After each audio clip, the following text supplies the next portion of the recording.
So I'm looking at this culture and ethos practice activity, and there's something here. There's a couple of things that really jump out at me when you're talking about the communication of culture. Um, as an example, the expectations of staff interaction with children, the systems in place, the resources used, the plans, activities, the enhancement, ambitious for all. Yes, very much so. One of the things to consider when it comes to culture and ethos that I have heard from a variety of colleagues over the years is this expectation that you will be able to do something with all of it.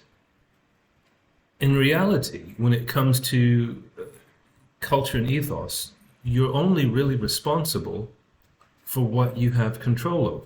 And what do you have control over? Well, very little. The boundary of the school. Some of my friends and colleagues over the years have told me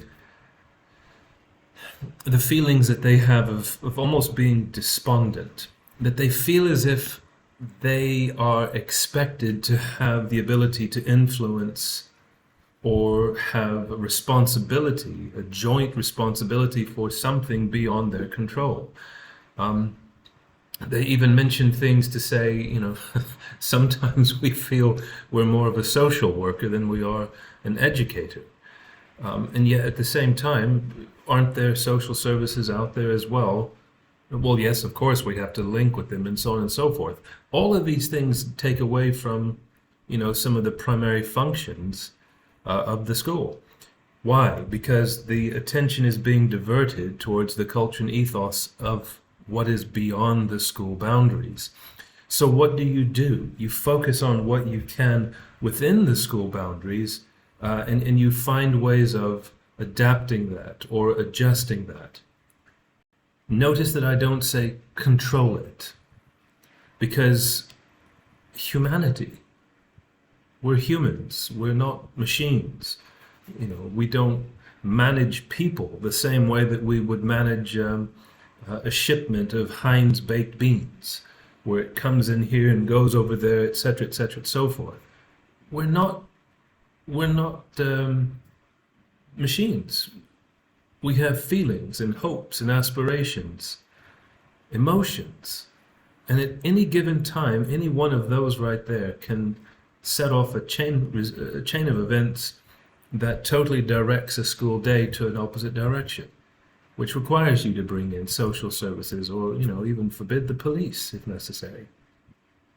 So you do what you can to adapt the culture and ethos within the school boundaries as much as possible. And you do that also by communicating what your culture and ethos is to the community at large. There's another thing to keep in mind too, that the culture and ethos is an engine that also drives the school itself.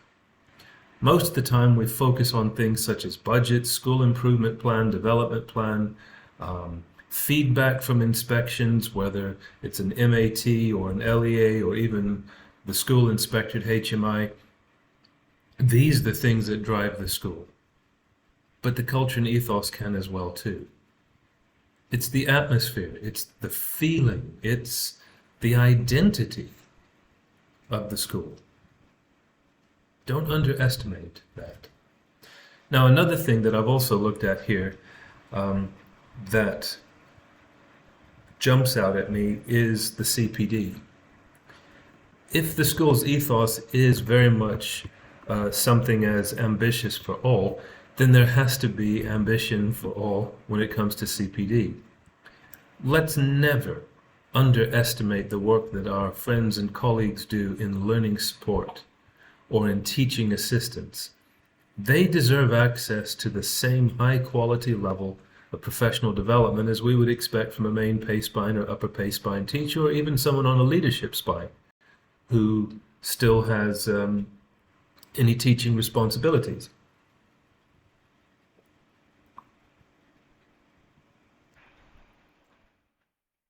Good PD is connected to the job function and the expected outcomes.